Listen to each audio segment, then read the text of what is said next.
I'll go ahead and do that. I got a quick summary here.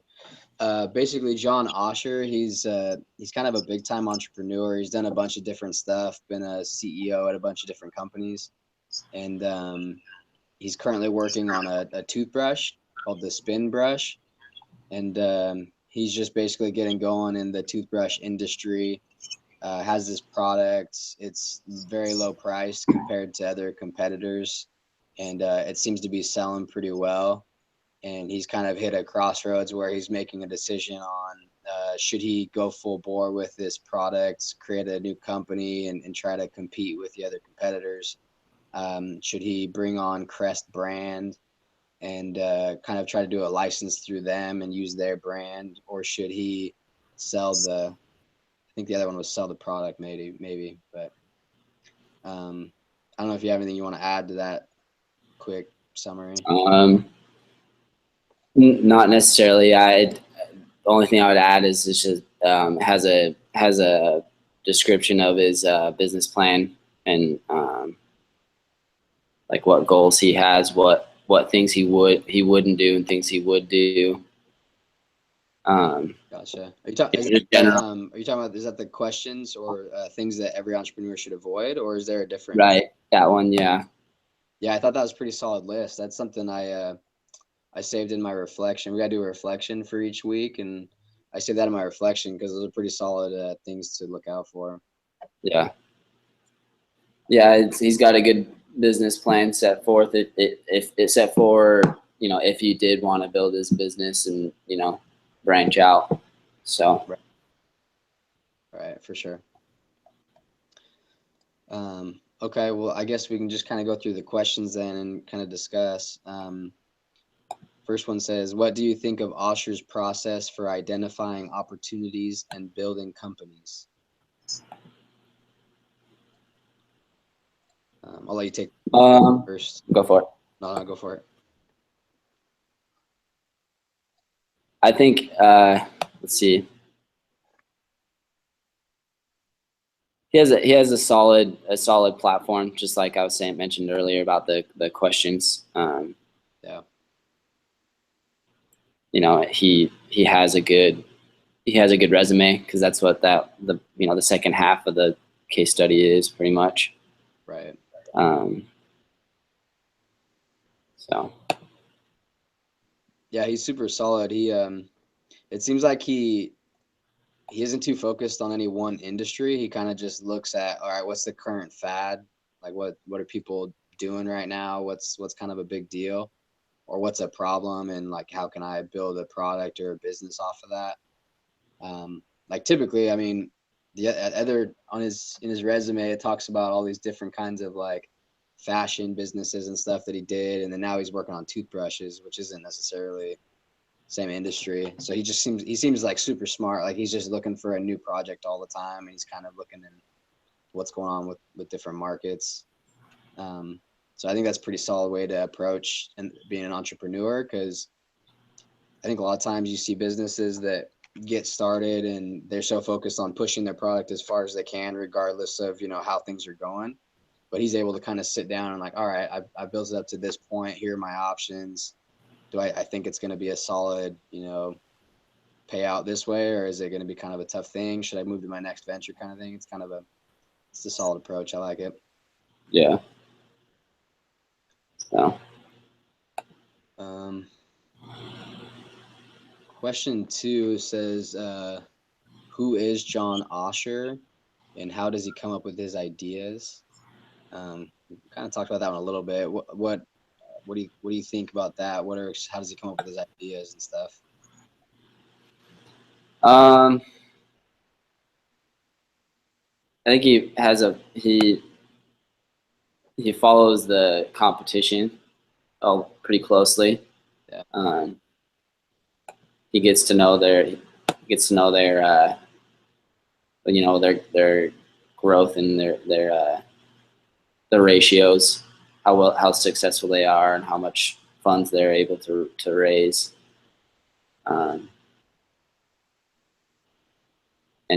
So specifically like the Colgate and Procter and Gamble and those listed companies. Right. Um,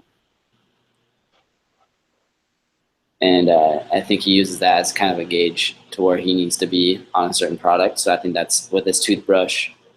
I don't really know, where he would get that idea from, but Yeah. he knows what he's going to do with it. Yeah, I think that's totally true. I mean, one thing that he's doing for sure is he's priced his product much lower than all competitors.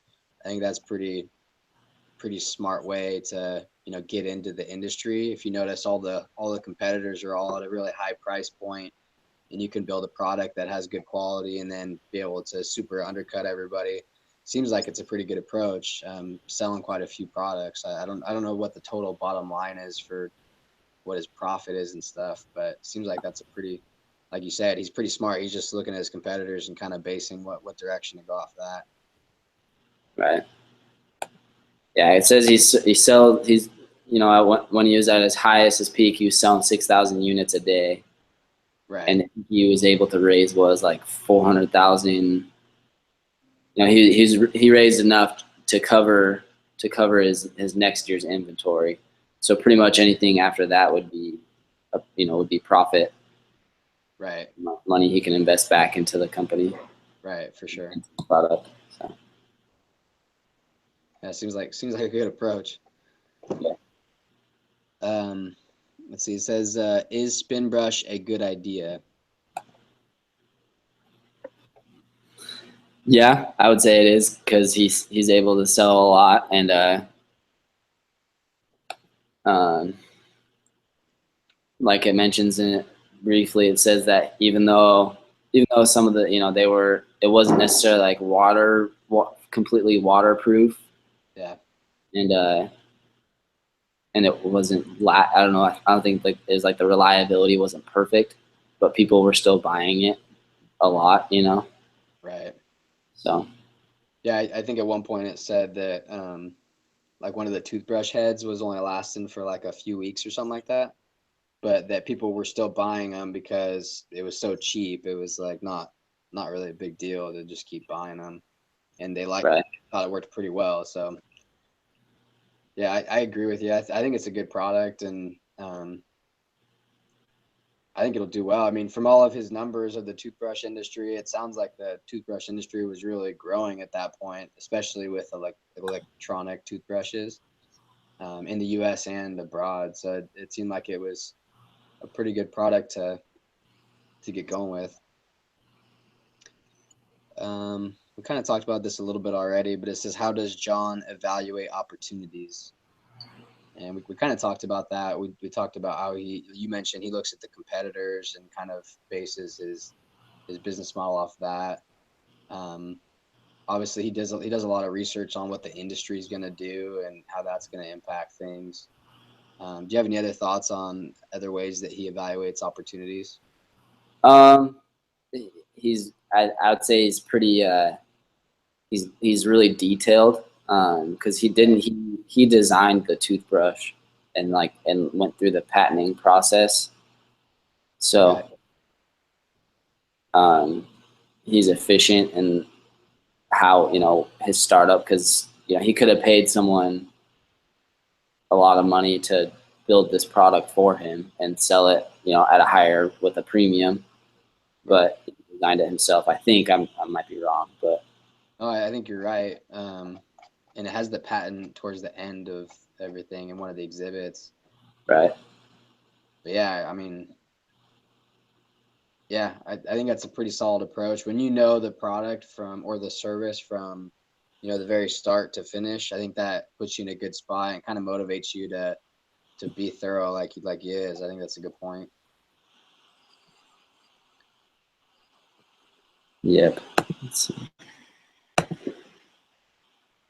Okay. It says, why haven't larger companies already done a spin brush?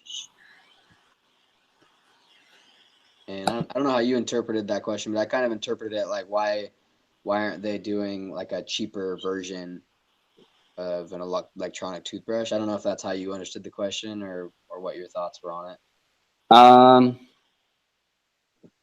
yeah, I don't know. I would just say, yeah, probably the same thing. If not, I would just say like the other companies haven't really explored that. He's kind of going into his own niche, Right. um,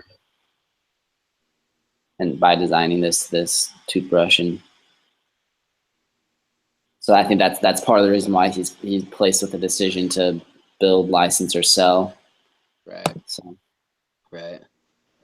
Yeah, I think potentially, I mean, we don't really have much insights to the other companies and what their thought processes are, but it seemed like the the market was going to continue to increase, and that was probably a pretty well known fact.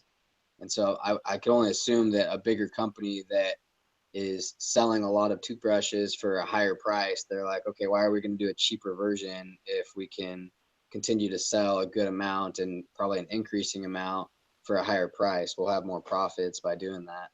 So they might not have as a probably didn't get together, but as a group individually, they probably just thought like, you know what, the market's increasing. Why are we going to drop our price? Everything's going well. We should just keep increasing sales and do good with it. yeah, yeah, because they're making money selling other products. They they're going the safe route. Right. Yeah, and your point too. I mean, bigger companies they're selling more than just electronic toothbrushes, right? So they're kind of delving into a bunch of different areas. But I mean, Spinbrush that's their one product. That's what they're pushing forward. So Right. maybe they didn't put as much attention into looking at other options for electronic toothbrushes. Um, it asks here, how much is Spinbrush worth, and how would you place a value on a company? Did you have any thoughts on that on worth of Spinbrush? Um, the worth how much? What was like his gross? Like how much? I don't know. I tried to find it in Exhibit 3 or it's Exhibit 2 through 4, I think. That's where it talks about like the numbers and stuff. Uh-huh. Um, but I couldn't really tell what his actual gross amount was. And I didn't see it in the reading, so I don't really have any numbers on it. All I know Yeah. is retail in dollars for the whole industry. Um, that's all I really see in there. Yeah. I don't know. Typically, I think a company is worth what it can gross over a certain period of time. What the income is.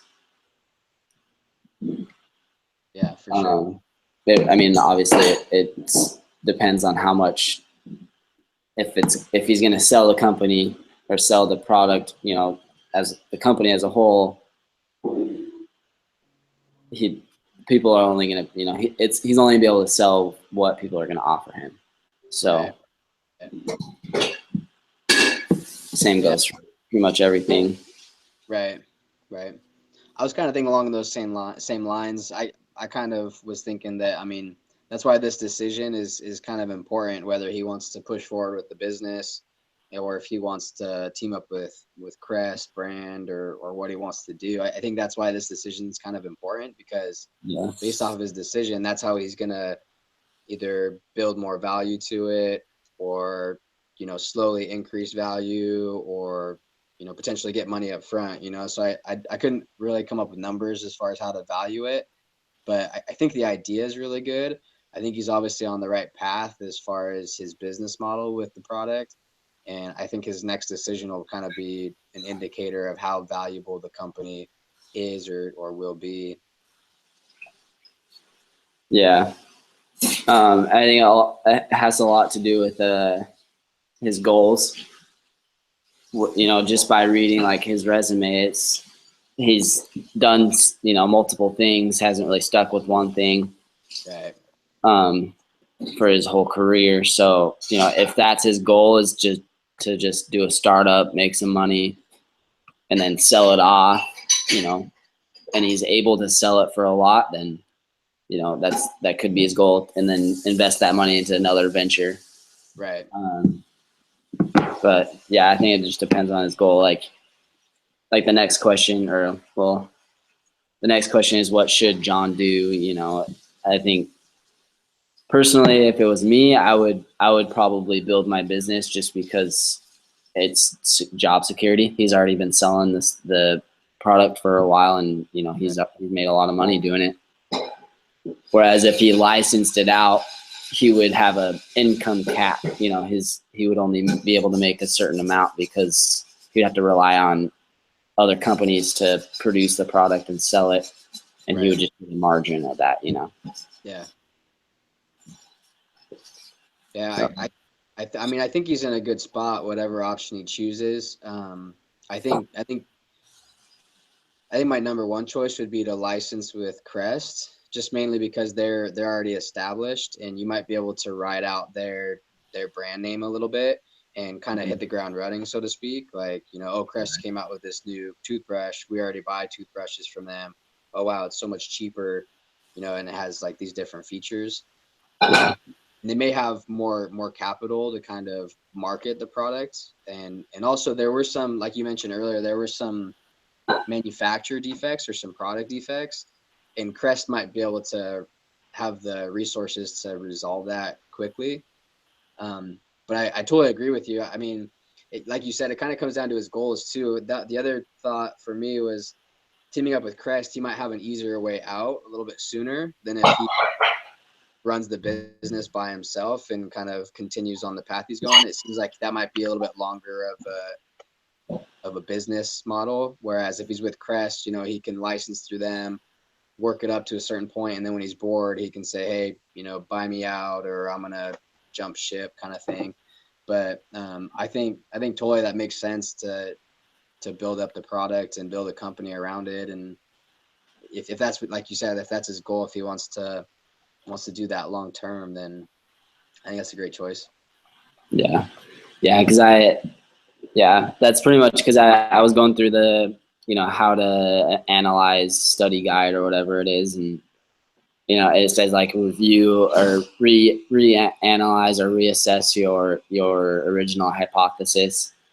Yeah. And I said the same thing, like license it, because he can, the bigger, larger companies already have the manufacturing, they already have the money and research and development into making a better product and selling more, so that's he'll have a cash pipeline, basically. Just he'll always make money. Whereas but then I realized like that, if his goal is to just flip the company, or if he wants to create an empire, I guess, for lack of a better term, to be the best in this little niche, and then eventually, once he sells enough of that original product, he can go off into creating different toothbrushes and stuff like that, and different options. So I don't know. Yeah, just, you're right. Whatever, because it seems like he's pretty planted and level headed, that he can pretty much make money and do well whatever he wants to do with the company. Yeah. Personally, my personality isn't really to like create a product, sell it, and move on to the next. Like I'm with you. I would prefer to have like a kind of a stable, okay, this is gonna be my income for the next little bit. I'm gonna kind of be able to just focus on this one thing. I'm not gonna have to jump to the next and hope that works. And if it doesn't, then okay, I'm just gonna have to jump to the next. My personality would be just like, okay, this seems like a great product. I already have the patent for it. It's already been proven that it's selling really well.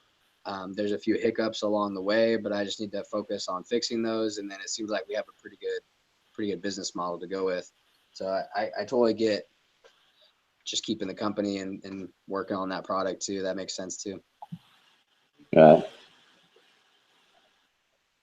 Yep. And then, did you have any other additional questions that you thought of? Yeah, kind of along the lines of what you were saying earlier. I thought of the question, like, I'm ever an entrepreneur, have my own company or business, I definitely want to look at what my competitors are doing and is it working? Why is it working? Why is it not working? And then kind of build my business off that. Um, I'd want to ask how are competitors going to respond to my product? You know, like in his situation, it seems like he kind of snuck in with a different product at a different price point. You know, how are they going to respond to that? Are all these big companies just going to start creating a very similar product? And is it going to really like pinch my numbers, or how's that going to affect me? Um, and then the only other question I had are my products meeting consumers' needs? And I think he kind of talks about that too, like just the small product defects or whatever. You know, you want to make sure that you are getting feedback from consumers so you can make the product as good as possible for them, because that's where you're going to have, you know, customer loyalty and be able to continue to build your brand. So those are really the only questions that I thought of in addition. Yeah. Yeah. Pretty much the same boat. I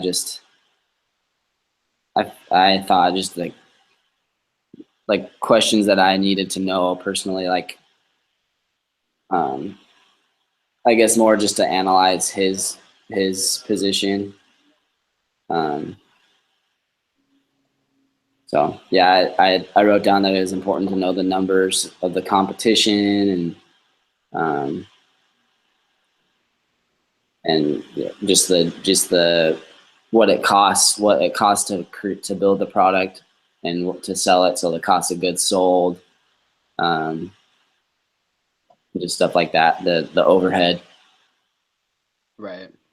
just the simple stuff you need to know before you dive into a company or building. Being entrepreneurs, just what's in it for you and what's it going to cost you. So, Right. Right. Yeah, it's not always just about, okay, the product's good, now let's move forward with it. You got to be smart about the numbers and you know how that's going to affect everything too. You could have a great right. product, but if you don't know what it's going to cost or how much people will pay for it, you can't really do much with it. Yeah, 'cause I think that's a lot of they say like most entrepreneurs, they fail. They fail like 10 times for every one success or whatever. It's probably because they start a business or a venture and there's no market in that, so they're not going to make money. So they have to figure something else out, and until they success, until they have success. So Right. For sure. Um, that's pretty much all the questions. In let's see, where it talks about um, back in the assignments where it talks about the case discussion instructions. It says that we're supposed to do a brief like summary of our conclusions, and then we're supposed to let the instructor know when that starts, I think, so that he can maybe jump to that and figure out what we decided as a whole. I think we kind of decided that, you know, keeping the company, moving that forward could be a really lucrative and a good decision for him. Um, but it could also be helpful, beneficial to team up with Crest if he wanted to do that. And I think kind of our decision was based off of, you know, what is Osher's end goal? What does he want to do? And based off of his goal long term, that might be the way that he decides to go with his decision. But that was what I took away from our summary. I don't know if you have anything to add to that. yeah, pretty much just to reiterate that if he wants to make money by flipping the company, then great, he could probably do that, and he could also probably build the company and Yeah. you know sell what he has and what his goals are. Um, Right. that's pretty much my conclusion slash hypothesis slash summary is just what his goals are, and personally I would build the company, Yeah. but Yeah. I think that could totally work. It seems like he's on a good track. yeah. Um, okay. So Since you created the meeting, would you mind, after we end the broadcast, would you mind posting it in the discussion board and the assignments? And then maybe just say around what time our summary started. And then next week I'll do that. I'll do the discussion and Yeah, I'll turn it in and whatnot. sounds good. Will it have like a time limit, like a? Because I don't see like a time bar on this. It probably will after, if you like right now you can click end broadcast if you want, and that'll just stop our recording, and then we Okay. keep talking on this if you want. Okay, let's see.